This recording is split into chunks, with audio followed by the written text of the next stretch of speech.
Middle east में महायुद्ध की शुरुआत हो चुकी है। अमेरिका और इसराइल के संयुक्त हमले के बाद ईरान ने भी देर नहीं की और मध्य पूर्व में अमेरिका के तमाम बेसों पर मिसाइलों की बौछार कर दी है। इलाके में कुल 7 देशों को ईरान ने अब तक निशाना बनाया है। इसके अलावा हाइफा में ईरानी हमलों की तस्वीरें भी सामने आ रही हैं। लेकिन अगर ये जंग वक्त रहते नहीं रुकी तो भारत के लिए मुसीबत खड़ी हो सकती है। ईरान इसराइल युद्ध भारत के लिए सरदर्द। इस युद्ध ने भारत सरकार के माथे पर चिंता की लकीरें खींच दी है। भारत के लिए संकट कई मोर्चों पर मुसीबतें खड़ी कर सकता है। तेल की कीमतों में हो सकता है धमाका। भारत अपनी पेट्रोलियम जरूरतों का लगभग 80% से ज्यादा आयात करता है। खाड़ी देशों में युद्ध का सीधा मतलब है कच्चे तेल की सप्लाई का रुकना। विशेषज्ञों का मानना है कि अगर होर्मुज जलडमरू मध्य बाधित होता है तो अंतर्राष्ट्रीय बाजार में कच्चे तेल की कीमतें $150 प्रति बैरल को पार कर सकती हैं। भारत में पेट्रोल डीजल की कीमतें बढ़ने से खाद्य पदार्थों और आवश्यक वस्तुओं की महंगाई बेकाबू हो सकती है। जानकारी के लिए बता दें कि होर्मुज कच्चे तेल के मामले में सबसे महत्वपूर्ण चोक पॉइंट है। यहां से 14 से 16 मिलियन क्यूबिक मीटर कच्चा तेल हर दिन गुजरता है। तेल को बाईपास करने वाली पाइपलाइनें भी मौजूद है। वैश्विक तेल बाजार का 20% हिस्सा इसी संकरी गलियारे से होकर गुजरता है। उम्मीद है कि पूरी तरह से रास्ता अवरुद्ध नहीं होगा, लेकिन आंशिक अवरोध भी कच्चे तेल की कीमतों में तत्काल बदलाव ला सकता है। एक्सपर्ट्स कहते हैं कि ये केवल एक क्षेत्रीय मुद्दा नहीं बल्कि वैश्विक तेल बाजार का प्रेशर वॉल्व है। निवेश और कूटनीतिक संतुलन। भारत ने ईरान के चाबहार पोर्ट में करोड़ों डॉलर निवेश किए हैं ताकि अफगानिस्तान और यूरोप तक सीधा रास्ता बनाया जा सके। युद्ध की स्थिति में ये प्रोजेक्ट ठंडे बस्ते में जा सकता है। इसके अलावा भारत के अमेरिका और इसराइल के साथ गहरे रणनीतिक संबंध हैं, जबकि ईरान के साथ ऐतिहासिक और ऊर्जा संबंध। भारत के लिए इस कूटनीतिक रस्साकशी में अपना हित साधना बेहद मुश्किल होगा। आपको बता दें कि अमेरिका और इसराइल के हमलों को ईरान की रिवोल्यूशनरी गार्ड्स यानी 5000 इस्लाम ने ऐतिहासिक अपराध बताते हुए भीषण जवाबी कार्रवाई शुरू कर दी है। ईरान ने इसराइल के उत्तरी और मध्य क्षेत्रों में विशेषकर तेल अवीव और हाइफा को निशाना बनाते हुए सैकड़ों बैलिस्टिक मिसाइल और ड्रोन दागे हैं। इसराइल में हर दिन सायरन बज रहे हैं और लोग शेल्टर होम में शरण ले रहे हैं। ईरान ने केवल इसराइल ही नहीं बल्कि खाड़ी देशों में स्थित अमेरिकी ठिकानों को भी निशाना बनाया है। कतर, कुवैत, यूएई और बहरीन में अमेरिकी ठिकानों पर मिसाइलें गिरने की खबरें सामने आ रही है और न सिर्फ खबरें बल्कि इसकी तमाम तस्वीरें भी वायरल हो रही हैं। कुल मिलाकर मिसाइलों की बौछार शुरू हो चुकी है। ईरान की जो जवाबी कार्रवाई है वो बहुत तेज नजर आ रही है। देखना ये होगा कि ये युद्ध आगे किस ओर रुख करता है। नमस्ते, मेरा नाम है दिव्यांशु। लाइव हिंदुस्तान की न्यूज़ वीडियो में आपका बहुत स्वागत है। मेरे साथ हैं इमरान जी। इस बीच एक बड़ी खबर आपको शुरुआत में ही दे देते हैं कि ईरान ने आखिरकार इसराइल के खिलाफ मिसाइलों की बौछार कर दी गई है। उसकी तरफ से यह बताया जा रहा है कि 30 से ज्यादा मिसाइलें दागी गई हैं और ये बैलिस्टिक मिसाइलें सीधा इसराइल की आसमान की तरफ रवाना हो चुकी हैं। इसराइल ने अपने हाइफा समेत दूसरे जो शहर हैं वहां पर रेड अलर्ट जारी कर दिया गया है। मैप हम आपको दिखा रहे हैं पूरे इसराइल को फिलहाल जो कहीं ना कहीं सायरन बज रहे हैं। हाइफा लेकिन मेन टारगेट इस वक्त बताया जा रहा है। इमरान जी, हाइफा ही क्यों? बिल्कुल, ऑपरेशन खत्म अल तूफान का आगाज हो गया है ईरान की तरफ से। खत्म अल तूफान जिसका जिक्र बार बार आता है, कुरान में कहा गया है कि जब तुम्हारी नाफरमानियां बढ़ जाती हैं तो हम तुम्हें नाबूद कर देते हैं। एक ऐसा तूफान लेकर आते हैं जो तुम्हारा खात्मा कर देता है। तो ये नाम इसलिए रखा है ईरान ने, खत्म अल तूफान। और खत्म अल तूफान के तहत 70 से 75 मिसाइलें दाग दी गई हैं। पहला टारगेट कहा जा रहा है कि हाइफा सिटी है। हाइफा जो है इजराइल का सबसे अहम पोर्ट है जिसे ईरान ऑक्यूपाइड मानता है और कहा जाता है कि जो इजराइल का दुनिया से संपर्क जुड़ता है वो हाइफा सिटी से ही जुड़ता है। हाइफा में तमाम दुनिया की जो बड़ी कंपनियां हैं उनके दफ्तर भी वहां पर मौजूद हैं और जो एआई का जो सबसे बड़ा सेंटर है, हब है, वो हाइफा शहर में है। तो ईरान का सबसे अहम टारगेट हाइफा है। इसके बाद दिव्यांशु आप देखते जाइएगा कि जो अरब देशों में मौजूद अमेरिकन बेसेस हैं वहां पर भी हमला होगा और उन शहरों पर भी, अरब देशों में मौजूद अमेरिकन ठिकानों पर हमला हो सकता है जो अहमियत के हामिल हैं। तो जंग शुरू हो चुकी है जिसके इम्कानात हम लगातार कल से लाइव हिंदुस्तान पर जता रहे थे। हमने कहा था बातचीत टूटेगी, हमने कहा था यह बातचीत मुमकिन नहीं है। अगर हो भी जाएगी तो इजराइल होने नहीं देगा। लगभग वही सब कुछ हुआ है। और ताजा अपडेट दिव्यांश, इस बीच एक और बड़ी खबर आ रही है, दो जो भी बैलिस्टिक मिसाइलें हैं उनको गलीली बताया जा रहा है जगह लोकेशन है, वहां पर इंटरसेप्ट कर लिया गया है। हालांकि उन्हें मतलब एक तरीके से कह सकते हैं उन्हें इसराइल ने पकड़ लिया, लेकिन दूसरी तरफ अनदर वेव, जो दूसरी लहर है, उसको भी छोड़ा गया है। यानी 30 के ऊपर मिसाइलें थी, उनमें से 2 इंटरसेप्ट की गई हैं। पर क्या पूरी मिसाइलों को इंटरसेप्ट कर पाएंगे? क्योंकि पिछली बार भी हमने देखा था कि बहुत सारी मिसाइलें जाकर गिरती हैं, फटती हैं।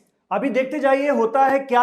लेकिन जैसा कि हम लगातार बताते भी रहे हैं, आपने हमारे एनालिसिस को देखा होगा कि ईरान इस बार घंटे भर का भी वेट नहीं करेगा, वक्त नहीं लगाएगा, ये उनकी तरफ से खुद कहा गया था। और बिल्कुल वैसा ही हो रहा है, जैसे हमारे एक्सपर्ट भी बता रहे थे कि इस बार ईरान पलटवार करने के लिए वक्त नहीं लेगा, और उसने बिल्कुल वक्त नहीं लिया है। तुरंत दाग दी गई हैं मिसाइलें, और ये हैवी मिसाइलें हैं। यूएसएस अब्राहम लिंकन की तरफ भी दागी गई हैं, क्योंकि सबसे ज्यादा बड़ा हमला वहीं से हुआ था। अभी हमले का जो पॉइंट है, सेंटर है ईरान पर हमले का, वो यूएसएस अब्राहम लिंकन है। तो सबसे पहले वो टारगेट है, हाइफा शहर टारगेट है इसराइल का।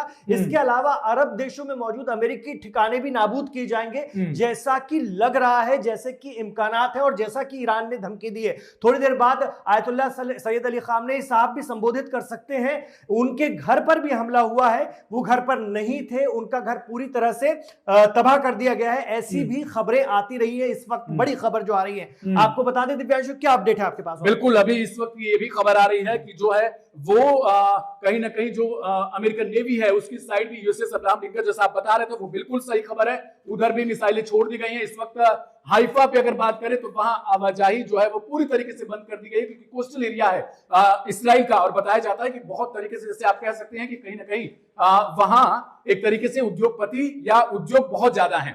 तेल की भी सप्लाई शायद वहीं से होती है, अहम सेंटर है। जी जी। तो इस वजह से वहां को निशाना बनाया गया है। फिलहाल और मिसाइलें छोड़ी गई हैं। ऐसी भी खबर आ रही है कि लगातार एक के बाद एक इतनी मिसाइलें मारी जा रही हैं, जिससे इसराइल का सिस्टम, एयर डिफेंस सिस्टम पूरी तरीके से कोलैप्स हो जाए, जैसा हमने पिछली बार देखा था। रमजान शांतिपूर्ण नहीं रहेगा, ये हम पहले रमजान से, पहले रोजे से कह रहे हैं कि रमजान शांतिपूर्ण इस बार मिडिल ईस्ट के लिए नहीं रहने जा रहा है। वो आकलन भी हमारे दर्शकों के सामने जो हमने रखा हमारे एक्सपर्ट्स के हवाले से एकदम सटीक साबित हुआ है। कल रात आपने खुद कहा था दिव्यांशु कि बस कुछ ही घंटे शेष हैं, और ये हुआ, और दिन में हमला हुआ है। वजह ये बताई जा रही है कि दिन में हमला इसलिए किया गया है ताकि लोग सड़कों पर आए।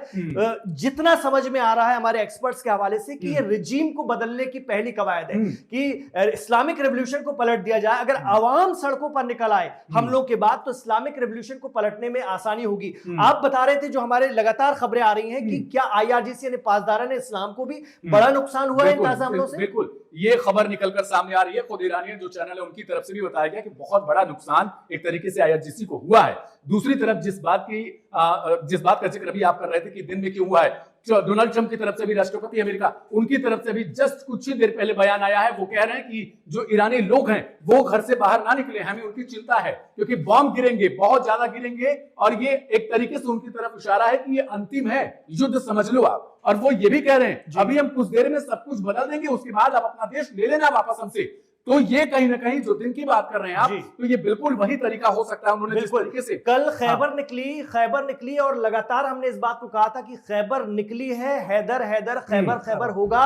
वो आखिरी अलामत थी, आखिरी प्रतीक था, एक सिग्नल था कि खैबर जब निकली है तो निश्चित तौर पर जो है बहुत चीजें बदल चुकी हैं, बिगड़ गई हैं। और बार बार जो बात कही जा रही थी, कल तक जो मीडिया बता रहा था कि बातचीत बहुत अच्छी रही है और अगले दौर के लिए बैठेंगे, लेकिन हमने लगातार कहा लाइव हिंदुस्तान पर, यह बातचीत टूटेगी, क्योंकि इस बातचीत का बेस ही नहीं है, कोई बेस ही नहीं है। ईरान ने सारी उन शर्तों को मानने से साफ इनकार कर दिया था, और खुलकर कहा था कि ऐसा कोई भी दबाव और प्रेशर हम बर्दाश्त नहीं करेंगे, और वही हुआ है। और इसराइल, जैसा कि हम लगातार कह रहे थे कि इसराइल इस चीज को कामयाब होने नहीं देगा, वो पहले मारेगा, और उसने बिल्कुल वैसा ही किया। और अब देखिए ऑपरेशन जो है, जो तूफान शुरू हो चुका है, और खत्म तूफान शुरू हो चुका है, और खत्म तूफान कितनी दूर तक जाएगा, कहां तक जाएगा, इस पर हमारी नजर लगातार बनी हुई है। इस बीच एक और बड़ी खबर आपको दे दें, ईरानियन चैनल की तरफ से दावा किया जा रहा है कि हाइफा में बहुत बड़ा हमला हुआ है, और उसको रोकने में जो है वो मिसाइल डिफेंस सिस्टम, जो उनका एयर डिफेंस सिस्टम है, वो वहां पर नाकामयाब साबित हो रहा है। लेकिन अभी तक इसराइल की तरफ से इस बात की पुष्टि नहीं की जा सकी। दूसरी तरफ ईरान में इंटरनेट को बैन किया जा सकता है, कुछ जगहों पर इसको रोक दिया गया है। ताकि जो इसराइल और अमेरिका है वो कहीं ना कहीं साइबर अटैक जिस तरीके से उनकी तरफ से किया जा रहा है वो ना हो पाए ईरान। लेकिन फाइनली देखिए खबर आ गई है कि ईरान ने बैन कर दिया, इंटरनेट को कट कर दिया है पूरी तरीके से हर शहर से, ताकि साइबर अटैक जिस तरीके से हमने देखा इमरान जी कि कुछ ऐसे चैनल भी हैं, मीडिया चैनल हैं, उन तक को हैक कर दिया गया है जी। और आप स्क्रीन पर लगातार दिखा भी रहे हैं दिव्यांशु कहां कहां ईरान पर हमला हुआ है। अगर आपके पास उन शहरों का ब्यौरा है तो हमारे दर्शकों को जरूर बता दीजिए जल्दी जल्दी। ये तस्वीरें आप देख रहे हैं हमारे स्क्रीन पर, ये वो शहर है जहां पर भारी हमला हुआ। प्राइम मिनिस्टर बेंजामिन नेतन्याहू और उनकी पूरी टीम इस पर नजर बनाए हुए है और ईरान का भी पलटवार हो चुका है। बिल्कुल जिस वक्त हम ये बात कर रहे हैं ईरान का पलटवार हो चुका है। 70 से 75 मिसाइलें अपने हदफ की तरफ, अपने लक्ष्य की तरफ निकल गई हैं। हम और लेकर अपडेट हाजिर हो रहे हैं जी, जल्दी से बता दीजिए। एक छोटी सी अपडेट देते हैं कि ईरान के मिनिस्ट्री ऑफ इंटेलिजेंस पर हुआ है, इसके अलावा ईरान के मिनिस्ट्री ऑफ डिफेंस पर हुआ है, सुप्रीम लीडर ऑफिस पर हुआ है, इसके अलावा ईरानियन एटॉमिक एनर्जी एजेंसी पर हुआ है, परचीन पर हुआ है, कॉम पे हुआ है, इसके अलावा तेहरान के अलग अलग हिस्सों में हुआ है, इस्फहान के कई ठिकानों पर, इस्फहान जो जहां पर ये साइट है, न्यूक्लियर साइट है, वहां पर भी कई ठिकानों पर बताया जा रहा हमला हुआ है। फिलहाल लगातार अपडेट जो है वो लाइव हिंदुस्तान पर आपको स्पिरिचुअल सिटी कुम पर हुआ है और कुम पर बहुत अहम इमाम रजा का मकबरा है और बहुत अहम शहर है और कुम पर अटैक हुआ है। निश्चित तौर पर ईरान बहुत तगड़ा पलटवार करेगा, उसको हम लगातार कवर कर रहे हैं। आप रहिए लाइव हिंदुस्तान के साथ।